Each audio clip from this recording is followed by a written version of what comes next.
bonjour, bonjour à toute la famille Femmes éveillées. Soyez abondamment bénis. Je bénis mes frères et sœurs qui nous regardent de la Guadeloupe, de l'Haïti. Soyez bénis, que le Seigneur se souvienne de l'Haïti et que le règne de Dieu et que sa volonté parfaite soit faite dans cette nation au nom de Jésus. Alors, vous nous regardez pour la première fois, eh bien, abonnez-vous et cliquez la petite cloche de notification. De cette manière, vous n'allez pas rater nos vidéos. Aujourd'hui, je viens avec un bon message. Avant de commencer, je veux rendre des actions de grâce à Dieu pour le Saint-Esprit. Alléluia. Vous savez, lorsque Jésus, après sa mort, lorsque Jésus partait, montait au ciel, après sa résurrection, il a dit aux disciples que attendez le Saint-Esprit. Il leur disait, je ne vous laisse pas seul, je vous laisse le Saint-Esprit. Il vous conduira dans toute la vérité. Je vous laisse de l'assistance. Et de plus en plus, je comprends la nécessité du Saint-Esprit dans la vie d'un enfant de Dieu. Et le Saint-Esprit est tellement réel. Il est aussi réel que toi et moi. Mais ça prend une dimension de l'expérimenter. Et ce matin, je veux vraiment apprécier le Seigneur de nous avoir laissé son Saint-Esprit. Et aujourd'hui, en parlant du Saint-Esprit, bien évidemment, ce qui va nous conduire à notre message, eh bien, le Saint-Esprit m'a inspiré le message que je nous apporte. Chose étrange, j'avais déjà préparé, mais non, j'ai prié toute la semaine sur mes messages que j'avais choisis, bien sûr, inspirés. Et le Saint-Esprit me dit ce matin, j'ai un message pour les femmes. Alors, s'il te plaît, appelle la voisine, appelle la belle-sœur. Et puis, installe-toi bien. Ce que le Seigneur m'a dit est merveilleux. Je n'ai pas eu le temps de faire des recherches, mais le Saint-Esprit a downloadé ça dans mon esprit. C'est aussi simple que ça. Donc, c'est un message frais, tout droit du ciel. Et je t'encourage à ne pas rater ce message. Parce que moi-même, quand j'ai saisi la profondeur, j'ai dit, wow, I like it. J'ai dit, yes, Seigneur, merci, merci. Par là, tu m'amènes à réaliser, à prendre conscience de qui je suis en tant que femme et en tant qu'enfant de Dieu. Donc, le message d'aujourd'hui, c'est pour vous, c'est pour les femmes, mais je vais en profiter parce que je vais développer ce message dans 3 volets où je vais prendre le temps de m'adresser aux femmes d'abord, aux hommes et aux mamans qui sont également des femmes. Et je vais vous dire ce que le Seigneur m'a dit. Alors, le matin, quand je m'apprêtais, je prenais ma douche, je m'apprêtais pour amener les enfants à l'école. Et là, le Saint-Esprit m'a dit, est-ce que tu réalises? Es-tu consciente de ton rôle, de ton ADN, d'être une aide? J'ai dit, aïe. En fait, j'ai d'abord banalisé, j'ai dit, être une aide. Seigneur, ça sort d'où même? Je n'étais pas en train de prier, mais le Saint-Esprit m'a parlé et il m'a dit, les femmes doivent prendre conscience de qui elles sont. J'ai dit, ah, Seigneur. En fait, Dieu me montrait en fait que notre ADN, quand il nous a créés, là, notre but et notre objectif étaient bien définis. Mais le Seigneur s'étonne à voir que plusieurs femmes s'étonnent à voir qu'on n'a pas encore pris conscience de ce rôle-là, qui est pourtant un rôle puissant et glorieux. Donc, nous allons baser notre message sur cela et je veux vraiment que celles qui peuvent prendre les notes, prenez les notes. De cette manière, vous allez méditer là-dessus parce que Dieu ne parle jamais en vain. Ce message est un message pour la saison. Ce message est un message révolutionnaire qui va réveiller certaines femmes qui ne sont pas où elles doivent être, qui va réveiller certaines femmes à ne pas être où le diable les a positionnées. Dieu t'a créé avec un mandat bien établi. Alléluia, thank you Jesus. Alors rapidement, je vais aller dans les Écritures. Voici ce que le Seigneur m'a donné comme verset. Genèse chapitre 2, verset 18. L'Éternel Dieu dit, il n'est pas bon que l'homme soit seul. Je lui ferai une aide semblable. Le but, l'objectif de Dieu, dans la tête de Dieu, dans l'esprit de Dieu, quand il a décidé de créer la femme là, c'était pour créer une aide. Ah, c'est trop puissant. C'était pour créer une aide. Pour vous remettre en contexte, parce que j'ai dû relire le livre de Genèse, puisque le Seigneur me donne le message en dernière minute, donc nous allons ensemble décortiquer ce que l'Esprit dit. Saint-Esprit, je te fais confiance. Je t'appelle maintenant à venir te glorifier, à toucher les vies, à venir impacter les femmes sous le son de ma voix aujourd'hui, que ce message, Seigneur, aille secouer et repositionner chaque femme.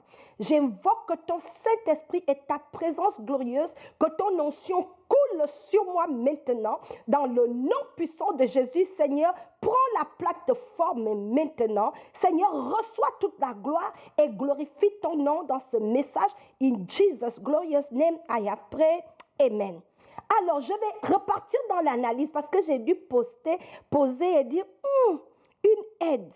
J'ai dit à Dieu, mais je savais déjà qu'on est aide là. Qu'est-ce que tu veux dire par là? Dieu m'a dit, wait a minute. Je vais te montrer à quel niveau les femmes doivent réaliser et être conscientes de ce mandat-là. C'est un mandat au néglige.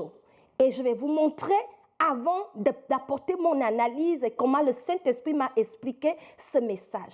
Alors, la première chose qu'on va faire, on regarde les Écritures.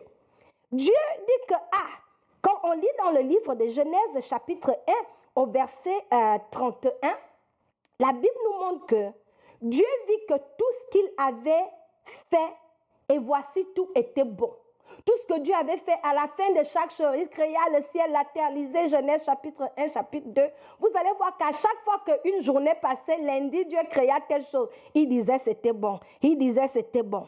Et après, quand il a fini, il me dit, il y a un problème. Donc, la première fois que Dieu utilise une phrase négative dans toute la Bible, la première fois que Dieu utilise la négation dans toute la création, dans tout ce qu'il a fait, le ciel et la terre, le soleil, les étoiles, les animaux, dans tout ce que Dieu a fait, dans son français, il trouva que c'était bon.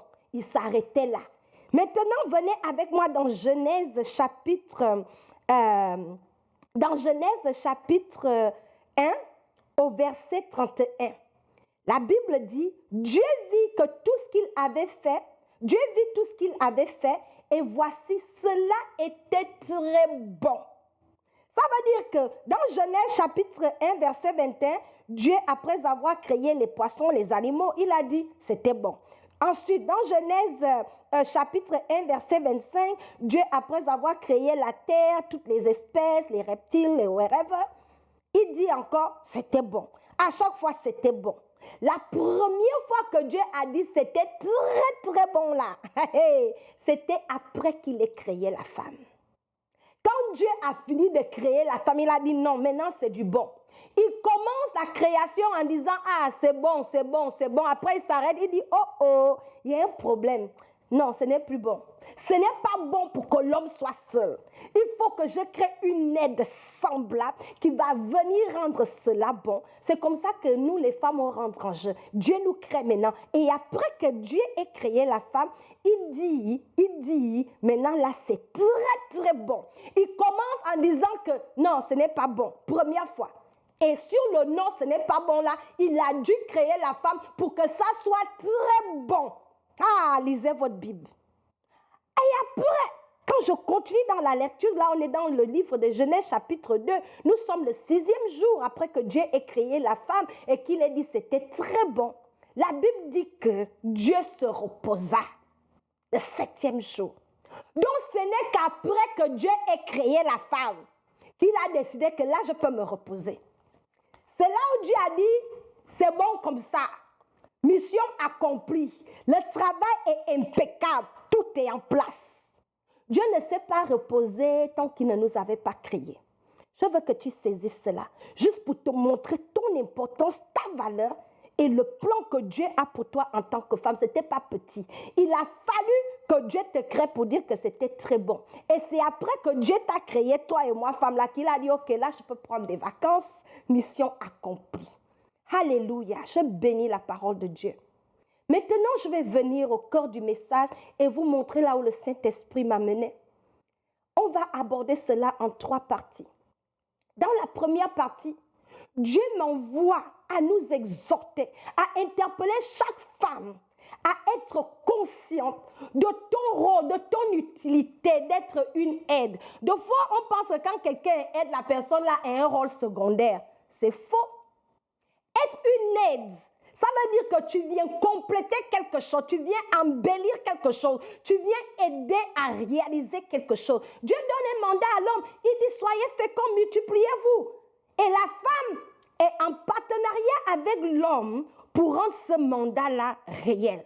Donc, mon premier point, c'est s'adresser à vous, femmes qui me regardez aujourd'hui. Que si tu te voyais que ton rôle était moindre, parce que la vie est tombée sur toi, le diable t'a menti, les gens ont parlé et tu te vois que tu es inutile. Laisse-moi te dire que tu es tellement utile à la société, utile dans ton foyer, utile dans l'avancement du royaume des cieux. Tu es un être indispensable parce que sans toi, ce n'était pas du bon. Donc, je veux que tu prennes conscience et que tu réalises que sans toi, sans ton apport, ce n'était pas du bon. Donc, ça a été très bon seulement au moment où Dieu t'a créé. Donc, ton existence a de la valeur. Ton existence est d'une importance capitale parce que Dieu dit que c'est du bon lorsqu'il a créé la femme. Donc, je viens te dire maintenant, réveille-toi et sois consciente de cela. Ne te vois plus comme ça ne va pas. Ne laisse plus quelqu'un te définir et t'amener à un niveau où tu te regardes comme une moins que rien. Ne te comporte plus comme chiffon.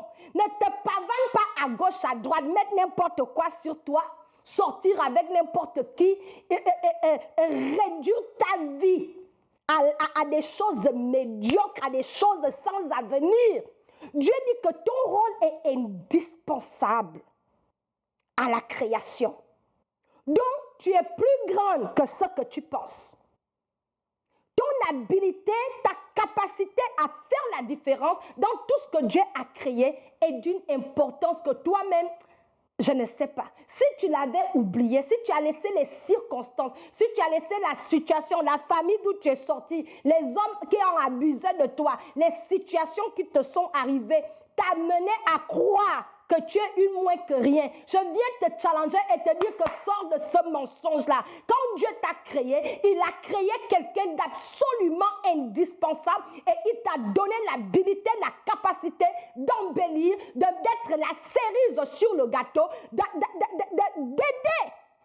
à une réalisation plus grande. Donc, tu as un grand mandat. Donc, mon message pour toi, femme, c'est de te dire que tu as de la valeur aux yeux de Dieu. Que Dieu voit en toi quelque chose que toi-même... Non, il faut que tu prennes conscience de cela, que ce que Dieu a mis en toi est absolument glorieux. Mais aussi longtemps que tu ne vas pas comprendre cela, tu vas marcher comme ça ne va pas. Tu vas faire des choix pauvres. Tu vas mener ta vie sans Dieu. Tu vas vivre comme ça ne va pas. Tu ne vas pas te réaliser à ton maximum. Il faut que les femmes reviennent à prendre place et à réaliser que leur rôle est capital. Ton rôle est capital dans ton foyer, capital dans la vie de tes enfants, capital dans l'église, capital dans le corps du Christ, capital dans le projet de Dieu. C'est pour cela que Dieu lui-même compare même l'église à l'épouse, à la femme. Alléluia. Tu as du potentiel et tu as quelque chose à offrir. Donc, ne laisse plus qui que ce soit te mettre dans une boîte de moins que rien. Ne laisse qui que ce soit te dire que tu n'es bonne à rien. Tu es bonne à beaucoup de choses. Ne sois pas dans ton mariage comme objet qui décore. Quand tu es dans ton mariage, c'est pour faire la différence. Tu as quelque chose à apporter dans ce mariage-là pour que Dieu soit glorifié. Ton rôle dans ton foyer, c'est pour que ton foyer aille bien même, que ça soit très bien dans ton foyer, dans ton travail, à l'église. Ton rôle, c'est de rendre, c'est amener les choses dans leur plénitude. Maintenant, le deuxième volet de ce message, c'est pour dire aux hommes, certains hommes-là, le mépris que vous avez de votre femme, c'est dans votre désavantage. Tu vas mépriser ta femme, viens. Tu ne peux pas donner l'argent à ta femme. Elle ne participe à rien. Tu ne l'encourages pas. Comme c'est toi l'homme, tu dois la piétiner. Ça ne va jamais bien aller dans ta vie. Chaque homme qui prend sa femme pour une moins que rien là, que tu vas écraser ta femme, tu vas taper dessus, abuser d'elle, la mépriser, la malmener, la traiter comme une moins que rien dans la maison. Je te préviens en même temps, c'est dans la Bible. Que quand tu fais ça là, c'est à ton propre désavantage, c'est à ta propre perdition. Parce que la femme que toi tu es en train de piétiner là, Dieu l'a placée dans ta vie pour ton élévation. Mais comme tu la traites comme ça ne va pas, c'est la raison pour laquelle elle n'est pas productive. Donc, je vais encourager aux hommes que regardez votre femme en sachant que l'ADN que votre femme porte, c'est pour votre élévation, c'est pour votre prospérité, c'est pour votre réalisation. Donc, arrêtez d'amoindrir vos femmes, arrêtez de les traumatiser dans la maison, arrêtez de ne pas leur donner leur dignité de femme. Elles ont quelque chose dans leur vie qui vous complète en tant qu'homme. Un homme même qui n'a pas de femme, c'est un rigolo, je le dis en même temps. C'est la femme vient te compléter. Dieu qui est le maître suprême de tout. Vous pensez que c'est par erreur que Dieu a établi cet ordre-là? Dieu lui-même a dit qu'un homme qui n'a pas de femme là, ce n'est pas du bon. Est-ce que Dieu peut se tromper? Toi maintenant, Dieu te donne femme, tu la traites comme ça ne va pas. C'est elle qui insulte, c'est elle ton marche-pied, c'est elle tu négliges, c'est elle tu maltraites dans la maison. Ta femme ressemble à une ménagère. Tu n'as pas confiance en elle, tu finis ton argent chez les maîtresses dehors. Hein? Mais ta femme à la maison, elle est comme moins que rien. Tu as abusé de son estime d'elle, à force de l'insulter chaque jour. Elle ne produit plus ce qu'elle doit produire parce que les abus sur elle ont éteint son rôle. On éteint tout ce qu'elle peut faire pour toi, tellement tu la décourages. Tu décourages ta femme matin, midi, soir. Tu la décourages, elle est frustrée dans le mariage, qu'elle a même oublié ce qu'elle est capable de faire, qu'elle a fini par abandonner, elle a fini par jeter l'éponge parce que tu étouffes le don de Dieu en elle.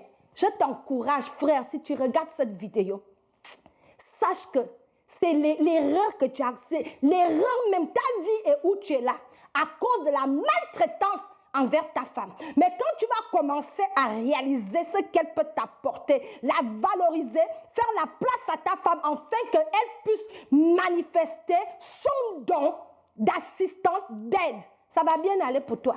Ça va bien aller pour toi. Les hommes qui maltraitent leurs femmes là, vous vous attirez la malédiction de Dieu parce que Dieu ne prend pas plaisir que la femme soit maltraitée. Il a dit que il n'est pas bon que l'homme soit seul. Je vais créer une aide à l'homme. C'est la femme qui te complète en fait dans le plan de Dieu. Et après que Dieu ait créé la femme, il a dit que c'était très bon. C'était très bon. Certaines femmes n'arrivent pas à rayonner, n'arrivent pas à se réaliser parce que l'environnement où elles sont, on les étouffe. On étouffe leurs rêves, on étouffe leurs talents, on étouffe leur personnalité. Chaque jour, tout ce que tu dis à ta femme, ah, tu es bête, est-ce que tu es allé à l'école, tu es vaurien, dans ta famille, vous êtes mangé. Chaque jour, tu maudis ta femme. Comment veux-tu qu'une telle femme puisse t'aider? Comment veux-tu qu'une telle femme puisse t'aider à accomplir ce que tu dois accomplir? La femme est spéciale aux yeux de Dieu pour que Dieu puisse dire dans toute la création, pour dire, oh, il manque quelque chose dans ce que j'ai créé. L'homme a besoin d'une aide semblable. Mais vous prenez femme comme papier. Tu vois femme, tu couches avec elle, tu déposes. Tu fais les enfants, tu la laisses. Elle se débrouille, elle se débatte seule. Mais le plan de Dieu est que la femme se tienne auprès de l'homme afin que les deux ensemble puissent avoir des dominions, puissent se réaliser et s'épanouir. Elle n'est pas une personne qu'on doit traiter comme moindre. C'est dans ton désavantage. Lorsque tu ne fais pas la place à ta femme, lorsque tu regardes la femme juste comme un objet sexuel, la femme est plus que ça. Lorsque tu regardes la femme comme juste cette femme-là qui doit pomper les enfants, tu ne la vois pas plus que la mère de tes enfants. Ta femme est plus qu'une maman. Elle a l'ADN, elle a le mandat d'embellir ta vie. Mais il faut que tu réalises cela, que tu prennes conscience de cela et que tu donnes une place de valeur à ta femme. Et tu verras ce qu'elle va faire. Tu verras comment ta vie même va changer. Tu verras comment la bénédiction de Dieu va venir sur toi. Mais certaines femmes aujourd'hui, là, à cause de leurs pleurs, là, toi-même ta vie est frustrée. Tu souffres de maladies bizarres. Tu penses qu'on t'a jeté un sort. Non! C'est la méchanceté, c'est la maltraitance que tu infliges à ta femme là. C'est ça qui te rend où tu es. Certains hommes ont besoin de se repentir et de comprendre que le plan de Dieu depuis jeunesse, c'était de donner une place à la femme, de venir donner son apport. Je vais parler aux mamans. Certaines mamans aujourd'hui, ta petite fille c'est une femme. Il faut l'équiper. C'est une femme dont Donc, tu dois regarder quel rôle elle peut jouer. Je dis ça en lien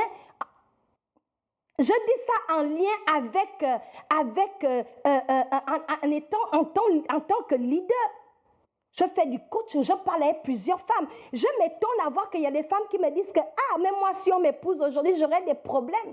Toute ma vie, j'ai grandi avec ménagères.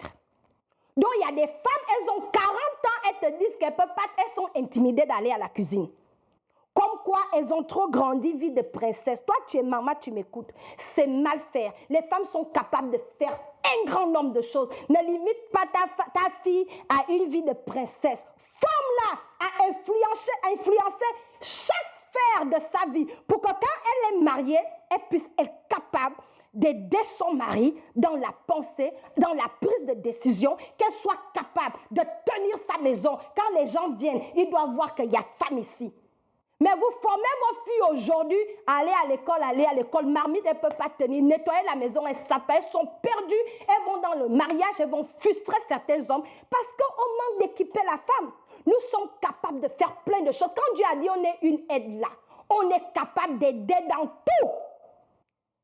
Dieu a dit on est capable d'aider. On peut assister nos maris dans le business, dans les finances, partout, dans tous les domaines, placez-nous. Ce que Dieu a mis à nous là, nous donne la puissance, le pouvoir de faire toutes choses. La Bible déclare que je peux tout par celui qui me fortifie. Donc aujourd'hui, concentre ta petite fille.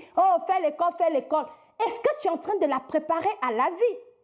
Est-ce que tu es en train de la préparer à aider dans différents aspects? Il y a des femmes, elles ne savent pas parler. Elle arrive dans le mariage, elle parle poubelle parce que tu ne l'as jamais enseigné comment parler à un homme. La femme qui sait parler à un homme influence cet homme-là à prendre des décisions sages. La femme qui sait tenir sa maison aide le mari. La femme qui sait gérer l'argent aide son foyer à prospérer. Mais tout ce que tu enseignes ta fille, c'est la beauté. Tu l'éloignes même de Dieu. Vous élevez vos filles, elles ne connaissent pas qui elles sont en Jésus. C'est arrivé quand elles sont adultes qu'elles réalisent qu'elles sont perdues sans Dieu. Donc j'encourage, toi femme, tu m'écoutes aujourd'hui, tu as une petite fille. Investis dans ta petite fille. Dis à ta petite fille que le potentiel en elle, c'est pour faire la différence. Dans chaque sphère de la société, c'est pour faire la différence auprès de son mari, la différence dans sa communauté, la différence dans sa nation. Nous sommes capables de faire la différence. Donc, je m'étonne à voir les mamans, elles ont une fille. Ma fille, c'est un garçon manqué. Elle n'est pas garçon manqué. Tu formes une fille en tant que future épouse, en tant que maman. Vous avez, elle est garçon manqué, tu la prends à mettre les jeans.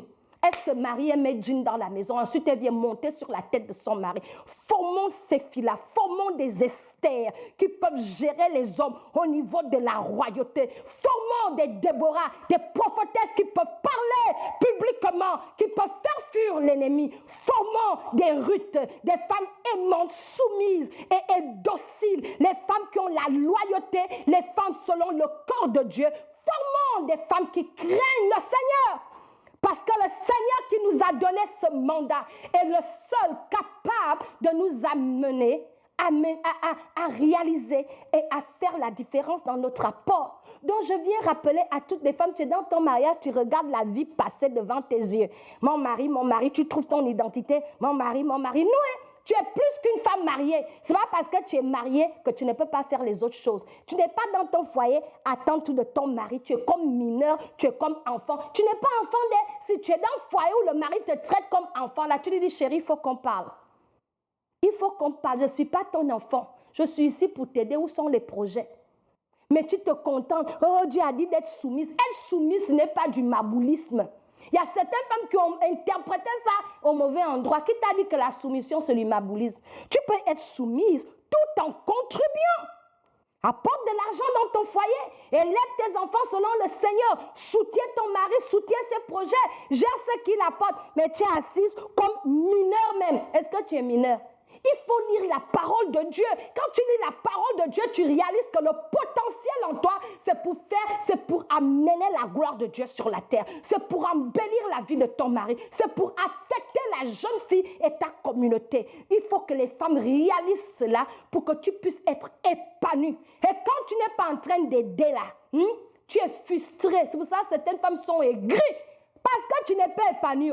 Tu ne peux pas être épanoui si toi, maman, on te traite comme enfant de 5 ans. Quel épanouissement? Ton épanouissement, tu trouves cet épanouissement lorsque tu opères dans ton mandat qui est de faire la différence, d'embellir et d'aider.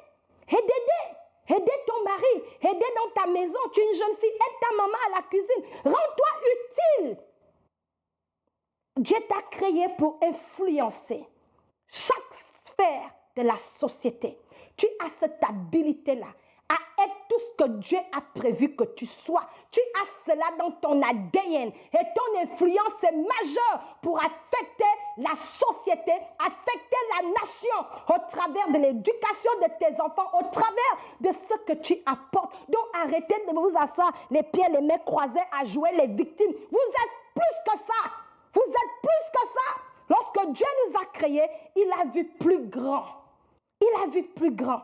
Et je termine ce message en t'exhortant à te voir tellement grande. Parce que lorsque Dieu t'a créé, il avait la pensée. Il savait que tu étais né pour apporter quelque chose de glorieux, pour faire une différence dans ton foyer, pas pour regarder la vie te passer devant les yeux. Tu es capable d'être tout ce que Dieu a prévu que tu sois. Et le Seigneur voit une femme glorieuse, une femme forte, une femme capable, une femme intelligente, une femme vertueuse, une femme sage, une femme qui a des habilités, une femme qui peut occuper toutes les fonctions possibles. On a ça. Il n'y a pas de limite à ce qu'on peut faire. Dieu nous a bien équipés. Donc, sors de ta chambre de « oh, il y a quoi de victime ?» Il y a quoi même? La vie t'a fait ça, Dieu, tu secoues la vie et tu saisis ta position. Tu saisis ton rôle. Alléluia. Dieu a dit que sans la femme, là, ce n'était pas du bon. Après avoir créé la femme, il a dit, je peux me reposer. C'est à ce niveau-là que tu es. Il a fallu que Dieu te crée d'abord avant de se reposer. Alléluia. Donc, soyez bénis. C'est un message révolutionnaire. J'ai reçu ça. Moi, j'ai dit, Seigneur, je dois accomplir encore plus de choses. Parce que je sens que ce que j'ai en moi, là, c'est beaucoup comme ça, là. Ne gaspillez pas vos dons et vos talents. Quelqu'un, Marie, te fuse. Il te traite comme ça va pas. Parle avec lui que chérie, on doit remettre les pendules à l'heure. Je ne suis pas ce que tu penses que je suis. Il y a plus en moi. Je suis une avocate. Je suis médecin. Je ne suis pas juste femme au foyer que tu vas maltraiter matin, midi, soir. Non, lève-toi. Fais quelque chose de ta vie. Ah, tu ne peux pas juste vivre sous l'ombre de ton mari. Ton mari doit voir que tu es capable de faire de grandes choses tout en le respectant. Ne te laisse pas intimider avec des hommes qui sont insécures. Les hommes qui ne veulent pas que leur femme se réalise ont de l'insécurité, de la jalousie dans le cœur. Que Dieu vous délivre. Lorsque votre femme rayonne, la Bible dit qu'elle est comme une couronne sur votre tête. Permettez à vos femmes de rayonner. Traitez bien vos sœurs. Traitez bien les femmes. Nous sommes une couronne sur vos têtes. C'est ça que dit la parole de Dieu. Donc arrêtez de nous traiter comme des moins que rien. Arrêtez de nous traiter comme des moins que rien. Dieu en nous, l'espérance de gloire. Nous sommes capables d'accomplir des grandes choses. Le Seigneur a confiance en nous. Seigneur, je bénis toutes les femmes qui m'écoutent aujourd'hui. Seigneur, je les sors de l'oppression. Je les sors de partout où le diable les a mis dans les boîtes. Que ta délivrance et ton onction les relève. Et que chacune d'elles prenne position. Et que chacune d'elles se réalise, Seigneur, selon ton plan parfait pour leur vie. Seigneur, tu nous as créés pour un but, pour un mandat, pour faire la différence, pour se réaliser. Bénis toutes les femmes sous le son de ma voix et inspire-les par ton Saint-Esprit. Accorde à chacune d'elles la force et le courage dans le nom de Jésus-Christ de Nazareth. In Jesus' name I have prayed. Amen. Soyez-vous toutes bénies, le Seigneur est bon. Ce message m'a fait du bien et je bénis le Saint-Esprit. Si tu as écouté ça là, il faut changer. Si tu veux rester moins que rien là, ça te regarde. Dieu est avec toi et tu es béni. Amen.